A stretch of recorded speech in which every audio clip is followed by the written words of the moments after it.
Ok, bonjour, bonsoir, je ne sais pas dans laquelle vous regardez cette vidéo. C'est encore et toujours Olivier Lunette, en direct de Magic the Gathering Arena, Magic Assemblée l'Arène en français. J'espère que vous allez bien. Nous sommes le samedi 12 juillet, c'est ma fête, c'est la Saint-Olivier. Et il est 9h moins le quart du soir.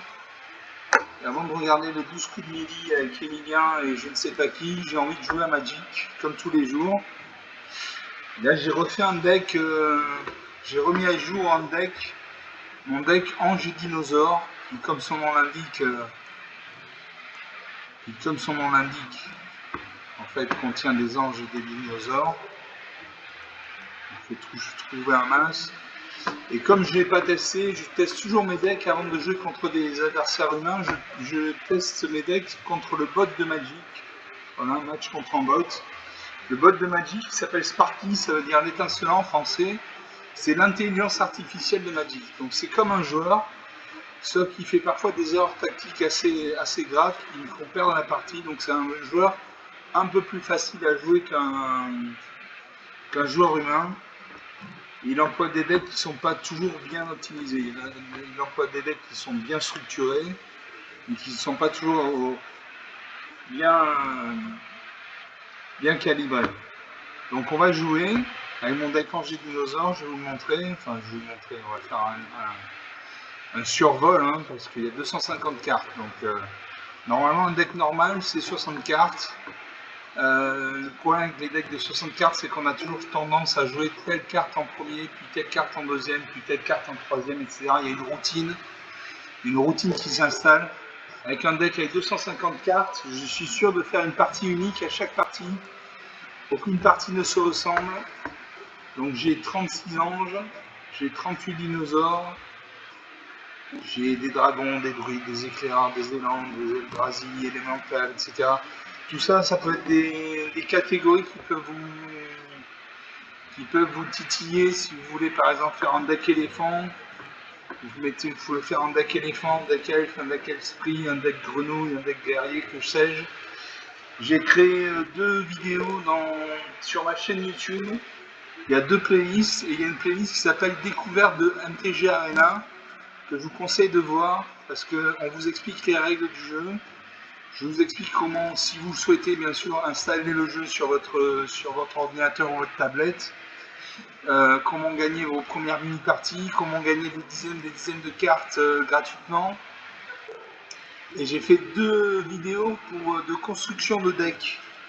Donc vous pouvez vous inspirer de ces vidéos et des catégories de cartes que vous avez dans vos decks. Par exemple, moi j'ai un deck chat par exemple, avec que des chats. Enfin, des chats c'est des félins, hein, c'est pas que des chats, hein, c'est des félins, c'est des lions, des lionceaux, etc., etc. Donc là j'ai 36 anges, 38 dinosaures, donc je suis assez bon au niveau bestiole. J'ai 22 éphémères, 8 rituels, 4 artefacts, 18 enchantements, 5 planeswalkers. Les planeswalkers, c'est ce qu'on appelle un arpenteur de plaine en français. C'est comme si vous aviez un deuxième joueur qui jouait à vos côtés. Il a des points de vie, il peut être attaqué, et suivant ses actions, il gagne ou il perd des points de vie. Voilà. J'ai 102 terrains, donc 21 forêts, 17 îles, 21 marais, 21 montagnes, 22 plaines. 102 plaines, 102 terrains. Pardon. Centre de terrain, ça correspond à 41% de la taille du deck. La taille, le pourcentage recommandé pour les terrains, c'est de 40%. Moi, je mets toujours 41%, comme ça, je suis sûr d'avoir des terrains à foison et juste ce qu'il faut. Voilà. Donc, on sort du deck et je vais jouer donc mon deck Ange et Dinosaure qui est là contre le bot de Magic, Sparky, l'étincelant. On va voir ce que ça donne. Donc j'espère avoir une bonne main, j'espère commencer. Je me bats contre Sparky. Moi c'est Lightning Wave, alchimiste accompli. Jusque là tout est clair. Alors je pose une île, je pioche une île et une forêt. Donc une mana bleue, une mana verte. J'ai Aspect Tueuse des Tempêtes pour 5 mana dont 2 blancs. Gardien Angélique pour 6 mana dont 2 blancs. Je l'en double. J'ai hyper plus Trugel pour 6 mana dans un noir. Conférer la séance, je vais faire un mulligan. Je pioche une île, une plaine, une île, un marais. Donc j'ai une mana blanche, une mana bleue, une mana noire. J'ai l'ange éblouissant pour 3 mana dans un blanc, donc je peux jouer grâce à mes terrains. Une créature de 3 vols, à chaque fois qu'une autre créature contrôle arrive, gagne un point de vie. Pour 2 mana dans un noir, donc je peux jouer également avec mes terrains d'être du désert, une créature ciblée également, 9 mana jusqu'à la fin du tour. Pour un mana rouge et un mana blanc, j'ai déferlante vers le fond. Choisissez l'un, créez 2 jetons de créature 1 rouge gobelin, ou une créature ciblée gagne plus X jusqu'à la fin du tour, X étant le nombre de créatures contrôlées. Enfin, pour un mana rouge et un mana vert, j'ai X-Skint, aîné de Divisat, une 2-3 célérité, donc il peut attaquer dès son arrivée sur le champ de bataille. Et quand X-Skint arrive, vous pouvez payer 2 points de mana. Quand vous faites ainsi, un dinosaure ciblé contrôlé inflige un nombre de blessures égal à sa force à une autre créature ciblée. Je garde ces cartes. Je vais mettre de côté une île parce que je n'ai pas besoin d'île. Voilà. Je salue mon adversaire. Même si c'est une machine, c'est pas grave. Et je vais jouer un marais. Parce que j'ai ma bête du désert qui nécessite un point de mana noir. Donc je joue un point de mana noir. Mon adversaire pose des plaines. Je pose une plaine. Je vais piocher le Ceratops et Tripper. Et le Brontodonte déchaîné, une carte très importante, c'est la carte de Brontodonte déchaîné. Je pose un marais. Et je peux jouer l'ange éblouissant, donc une 2-3 vols. À chaque fois qu'une autre créature contrôle arrive, vous gagnez un point de vie. Donc je vais gagner des points de vie. Il faut de la mana par contre. Il faut des points de mana. Il faut des terrains. Mon adversaire pacifie ma créature. Ma créature ne peut ni attaquer ni bloquer. Par contre, sa capacité de gagner un point de vie à chaque fois qu'une créature que je contrôle arrive perdure. Donc, je viens de piocher émettre sèche. Suivant, je termine le tour. Mon adversaire de jouer, il pose une 5ème plaine, il doit avoir un deck monocouleur blanc. On passe aux attaquants, il n'y a pas de créature sur le champ de bataille, à moi de jouer. Allez, de la mana, une forêt, très bien. Je ne peux pas jouer mes créatures. Suivant. Mon adversaire pose une 6ème plaine, il a un deck définitivement blanc, monocouleur blanc. À moi de jouer, il doit avoir des grosses créatures. Parce qu'il n'a pas joué une seule créature depuis le début. Il a 6 points de mana, donc il doit avoir des grosses créatures. Moi, pour 3 mana dans le moins blanc, je peux invoquer l'ange de la vitalité, une 2-2 vol. Si vous devez gagner des points de vie, vous gagnez ce nombre de points de vie plus 1 à la place. Cette créature gagne plus de tant que vous avez au moins 25 points de vie. Comme je vais mettre sur le champ de bataille une créature, l'ange éblouissant va me faire gagner un point de vie. Et l'ange de vitalité va me faire gagner un 2e point de vie. Donc je passe à 22 points de vie à 20. Voilà. Quand j'aurai 25 points de vie, mon ange de la vitalité va passer à 4-4. Bon. Il a pacifié également mon ange de la vitalité. Moi, je peux jouer le gardien du bosquet, une 2-2. Au début de votre étape de fin, mettez un marqueur plus 1 sur cette créature. À chaque fois qu'une autre créature non jeton de contrôle arrive, elle endure X, X étant le nombre de marqueurs sur cette créature. Donc je joue ça. Je gagne 2 points de vie. Et ma créature passe à 3-3. On pose une 8ème plaine. Là, il devrait jouer une carte. Il ne joue toujours pas de carte. Il doit avoir des très grosses créatures. Et je peux jouer Emmet Sage assis en original. Vigilance. Donc, il peut attaquer et défendre en même tour. À chaque fois que Emmet Sage arrive ou qu'il attaque, piochez une carte ou défaussez-vous d'une carte. Au début de votre entretien, si vous avez 14 cartes dans votre cimetière, vous pouvez transformer Emmet Sage en le transformant en Hades, le plus puissant des mages, une 6-6 vigilance. Pendant votre tour, vous pouvez jouer des cartes depuis votre cimetière. Si une carte ou un jeton doit être mis dans votre cimetière dès qu'il vient, exilez-le à la place. Donc je vais jouer ça. Je vais pouvoir me défausser d'une carte. Je gagne 2 points de vie, 26 à 20. Il faut que je me défausse d'une carte.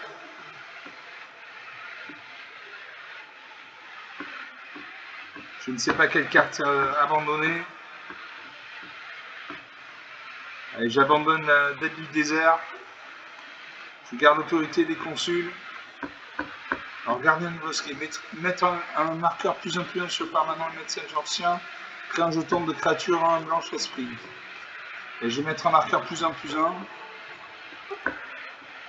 Voilà, j'attaque avec ma 3-3 active. Je lui fais 3 points de dégâts. 26 à 17, 9 points d'écart. 9 points d'écart, ça peut être très vite rattrapé. Mon adversaire ne joue toujours pas de créatures, je ne comprends pas. Je peux jouer l'autorité des consuls. Les créatures que l'adversaire contrôle arrivent engagées. À chaque fois qu'une créature que l'adversaire contrôle arrive gagner un point de vie. Ou je peux jouer le menu de combat. Choisissez l'un. Créer un jeton de créature de 2 blancs chevalier. Une créature ciblée gagne 0 plus 4 jusqu'à la fin du tour. Détruisez une créature ciblée, vous gagnez 4 points de vie. Je vais jouer l'autorité des consuls d'abord. Comme ça, les créatures que mon adversaire invoque arriveront engagées. Je gagnerai un point de vie à chaque fois. J'attaque avec ma 4-4 et ma 3-5. Je lui fais 7 points de dégâts. Il ne peut pas bloquer, il n'a pas de créature sur le champ de bataille. Je pioche une carte. Je pioche le porteur de gloire.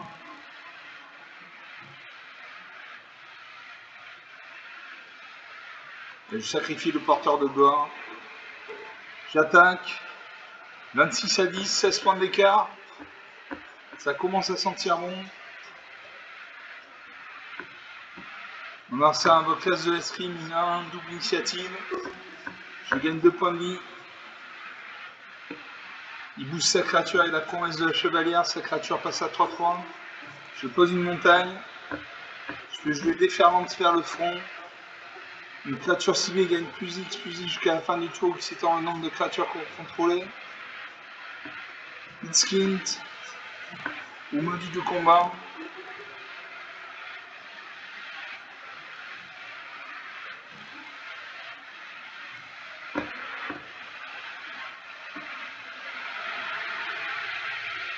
Est-ce que j'ai un dinosaure? J'ai pas de dinosaure. Et je crée 2 jetons de... Je ne sais pas quoi faire, soit je crée 2 jetons de créature 1 rouge gobelin, soit une créature ciblée gagne plus X jusqu'à la fin du tour, qui s'étend le nombre de créatures contrôlées. Allez, je vais faire déferlante du front. Je cible ma 5-5. Comme j'ai 4 créatures, ma 5-5 passe à 9-9. J'attaque avec mes 2 créatures et là je le détruis. Je pioche une carte. Et là je le finis. 28 à moins 2, 30 points d'écart, rien à dire. Une partie jouée, une partie gagnée. Il avait pacifié 2 de mes créatures. Alors quand vous pacifiez une créature, la créature enchantée ne peut ni attaquer ni bloquer. Par contre, ses capacités spécifiques restent actives. C'est pour ça que j'ai pu gagner des points de vie à chaque fois qu'une créature est arrivée. Et j'ai gagné des points de vie en plus à chaque fois que j'ai gagné des points de vie. Donc voilà. Donc 13 minutes de jeu depuis le début de cette vidéo. Une partie jouée, une partie gagnée. On va en faire une deuxième. Bon, le seul inconvénient quand on joue contre Sparky, l'étincelant, c'est que quand on gagne, on ne gagne pas de récompense. On ne gagne pas de pièces d'or, pas de points d'expérience, pas de cartes. On ne gagne rien. Mais ça permet de tester le deck. Et ça permet, quand on a la fâcheuse habitude de perdre contre des adversaires humains, de temps en temps, on fait un match contre Sparky et on regagne des matchs et ça redonne de la confiance et de l'espoir.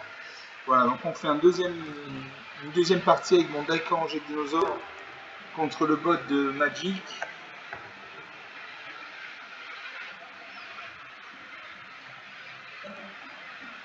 Je me bats contre Sparky, je suis toujours Lightning Wave Alchimiste accompli.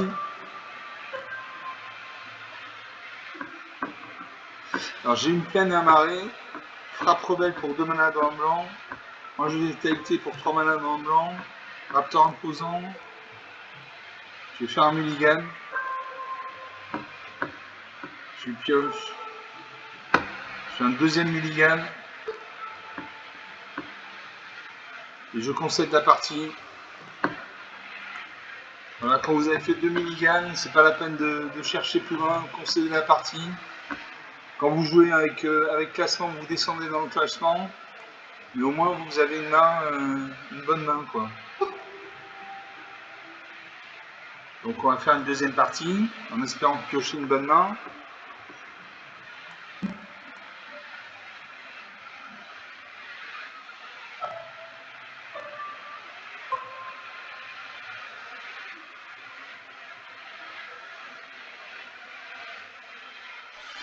Vous commencez, alors j'ai une plaine, donc une mana blanche, une île, donc une mana bleue, une forêt, donc une mana verte. J'ai l'ange de la fatalité pour 4 mana normaux blanc. Bombardement d'assaut pour 3 mana normaux rouge. Détermination de Sarkhan pour 2 mana normaux vert. Et Kétradon Migrateur pour 6 mana dans 2 verts. Qu'est-ce que je fais?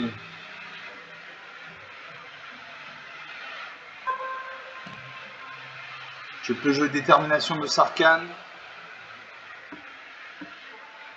Allez, je garde ces cartes. J'espère piocher de la mana bientôt. Je salue mon adversaire, même si c'est une machine, c'est pas grave. Et je joue une forêt, puisque j'ai la Détermination de Sarkhan qui nécessite un mana vert, donc je joue de la mana verte. Mon adversaire joue de la mana rouge. Il invoque le gobelin enragé, célérité à 1, une attaque, 19 à 20. Je pose une plaine. Et je peux jouer Détermination de Sarkhan. Choisissez l'un, une créature ciblée gagne +3/+3 jusqu'à la fin du tour, détruisez une créature et le vol ciblé. Donc ça ne me sert à rien. Je fais suivant, je termine le tour. Mon adversaire pose une deuxième montagne. Il attaque. 18 à 20.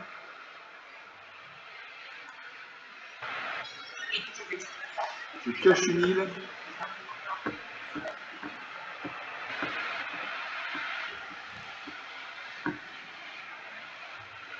Je pourrais me défaire du Kétradon Migrateur et faire un recyclage 2.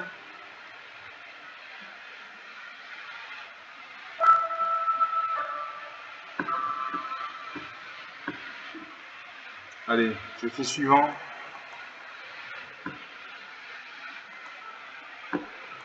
Je termine le tour. Mon adversaire va poser une troisième montagne. Il a un deck monocouleur rouge.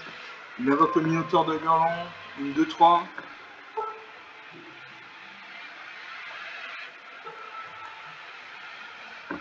Il va m'attaquer avec sa main. Voilà, je ne peux pas bloquer. 17 à 20. Bon, c'est encore jouable. Je pioche Ruée des Froids. Je pose une île. Et là, je peux jouer l'Ange de la Fatalité, une 3-4 vol. Quand cette créature arrive, exile au cimetière d'un joueur ciblé. Bon, son cimetière est vide. Le cimetière, c'est juste à côté de la pioche. Là, vous avez la pioche. Là, vous avez le cimetière. Et les cartes noires, notamment, permettent de récupérer des cartes du cimetière. Donc, quand on vide un cimetière, ça empêche l'adversaire de piocher des cartes depuis le cimetière. On a ça à invoquer 2 jetons de créature 1 gobelin. Je vais faire Détermination de Sarkhan. Une créature ciblée gagne +3/+3 jusqu'à la fin du tour. Je fais une 6-7, j'attaque. J'attaque avec tout, je lui fais 6 points de dégâts. Il peut m'en faire 5. Il ne peut pas bloquer, j'ai le vol. 17 à 14. Suivant. Marcel pose une 5e montagne, il a 5 points de mana. Il fait réduire ensemble, il détruit mon ange de la fatalité.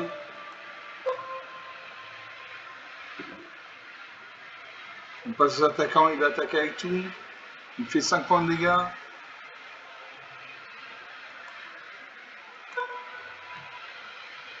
« 12 à 14, c'est serré. Allez, de la mana maintenant. Il me faut de la mana. J'ai une montagne. Je peux jouer le déferlant vers le front. Créer 2 jetons de créature 1 rouge gobelin. Bombardement d'assaut.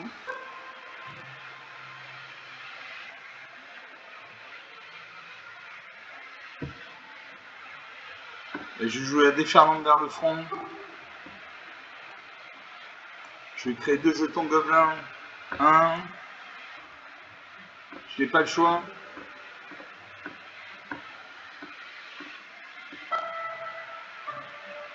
Il me faut une forêt, je peux invoquer le Kétradon Migrateur. Donc je ne sacrifie pas. Suivant, je termine le tour. On ça repose une 6e montagne, il invoque le bombardement d'assaut. À chaque fois qu'une créature de force inférieure ou égale à 2 que contrôle attaque, cet enchantement affiche une blessure au joueur open soccer que cette créature attaque. Donc comme il a que des créatures avec la force inférieure ou égale à 2, il va m'attaquer, il va me faire 5 points de dégâts.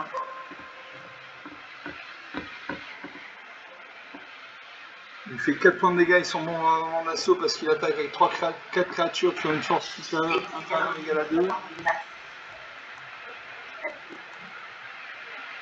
Voilà.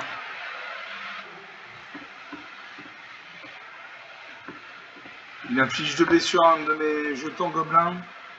Il me reste un jeton gobelin sur le champ de bataille. On passe au bloqueur. Je vais bloquer ça 2-3. Je vais prendre 3 points de vie dans la tête. 5 à 14. Allez, il me faut de la mana verte là. De la mana verte, s'il te plaît, Seigneur. Je n'ai pas de mana verte. Je peux jouer le régent du fleuve Marande. Une 6-7, un dragon. Une vol 6-7, vol quand cette créature arrive, envoyer jusqu'à 2 autres permanents de terrain ciblés dans la main de leur propriétaire. Donc je joue ça.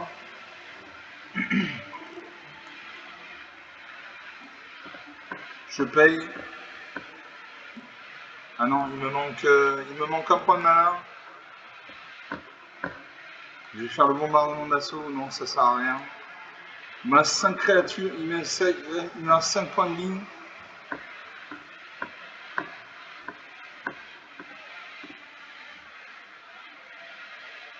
Allez, j'ai invoqué. Ce coup-ci, je vais faire piocher 3 cartes, puis défaussez-vous d'une carte.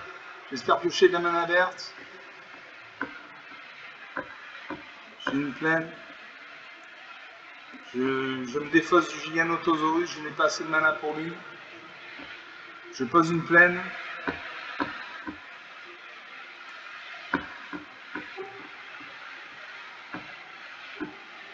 Je peux jouer le Kétra Dominateur.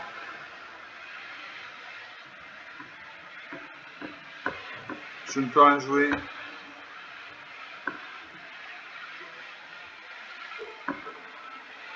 Perdu pour perdu, je vais faire un recyclage.